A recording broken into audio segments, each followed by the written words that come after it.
Welcome to The Explainer. Today, we're going behind the surgical curtain into the high-stakes world of anesthesia. We're going to look at the absolute worst-case scenarios and, more importantly, the incredible playbooks designed to save lives when things go sideways. You know, this is how people often describe the field of anesthesiology. And yeah, it's a little unsettling, right? But here's the thing. Modern anesthesia is unbelievably safe. And that's not by accident. That safety is forged in the fire of preparing for those few, terrifying moments when everything, and I mean everything, could go wrong.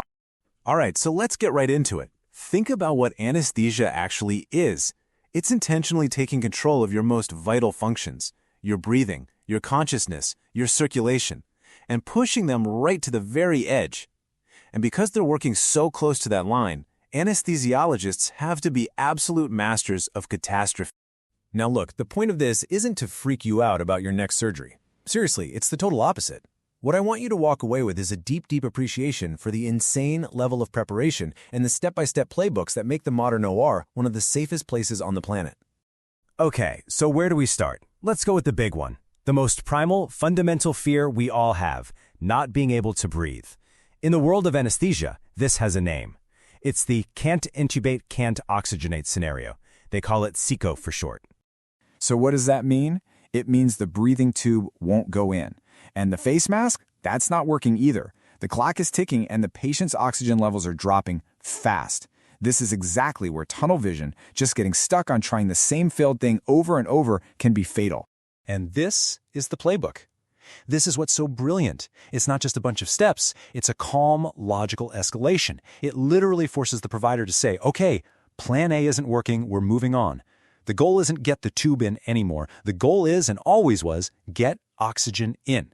And if all else fails, you go to plan D, a surgical airway right through the front of the neck. It's decisive, it's rehearsed, and it absolutely saves lives. All right, so that's a crisis inside the patient's body.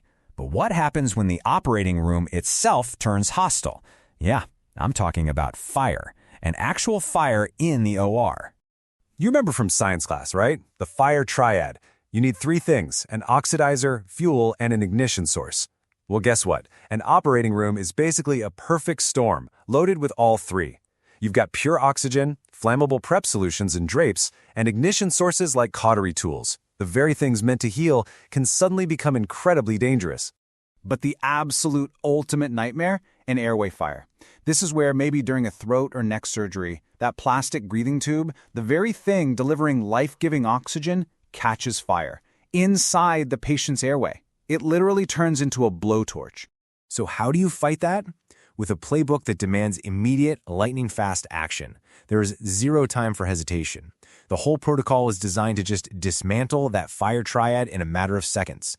Pull the tube, that's removing the fuel, stop the gases, that cuts off the oxidizer, douse it with saline, that kills the heat. It's just pure, life-saving chemistry executed under insane pressure. Okay, let's pivot to a different kind of crisis.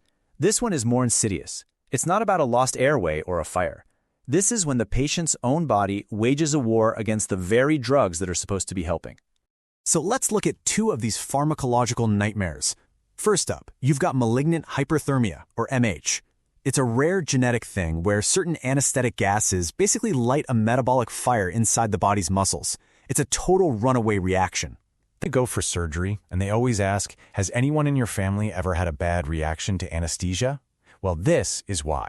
They're screening for malignant hyperthermia. And even though it's super rare, every single OR in the country has a special MH cart stocked and ready, with the checklist and the antidote, dantrolene, just waiting, just in case. Then there's something called LAST, local anesthetic systemic toxicity. This is when numbing medicine accidentally gets pumped into the bloodstream, and it's a poison for the heart and the brain. The good news? For each of these very specific poisons, there's a very specific silver bullet antidote. You know when you... Okay, so the antidote for LAS is just brilliant. It's this amazing piece of pharmacology. The toxic drug loves fat. It's lipophilic. So what do? You inject a big dose of medical-grade fat, literally lipids, like the stuff in IV nutrition. It creates what they call a lipid sink. It's like throwing a bunch of sponges into the bloodstream that are designed to soak up only that specific poison, pulling it away from the heart and brain where it's doing all the damage. It's incredible. So, okay, we've covered the playbooks for when you can't breathe, for when there's a fire, and for when drugs turn into poisons. But there's another layer here, a kind of master playbook. What's the one thing that connects all of these and makes them actually work? Well, it turns out the ultimate safety net isn't a drug, or a fancy piece of equipment, or even a protocol on a piece of paper. It's the people. It's all about teamwork and communication. Because you can have the best checklist in the world, but it's totally useless if the team falls apart under pressure. This is where something called Crisis Resource Management, or CRM, comes in. You can think of it as the playbook for the people who are running the medical playbooks. And it's not some soft, feel-good stuff. It's the hard science of how humans perform under stress. It's about simple, rock-solid rules like call for help early, don't be a hero, and avoid fixation errors, don't get that tunnel vision we talked about. This is what keeps a team working like a well-oiled machine instead of devolving into chaos. So yeah, these nightmares are terrifying to even think about. But the reason they are so incredibly rare and, more importantly, survivable is because of this amazing, deep system of preparation. It's a system that doesn't just hope for the best, it actively anticipates failure and has a well-rehearsed plan for every layer of it: the drugs, the procedures, and most importantly, the people. Which leaves us with this final thought. In a life or death crisis, what really saves the day? The plan or the people? The truth is, you can't have one without the other. It's that perfect, critical partnership between a rock-solid plan and the smart, flexible, and courageous people who bring that plan to life when every single second counts.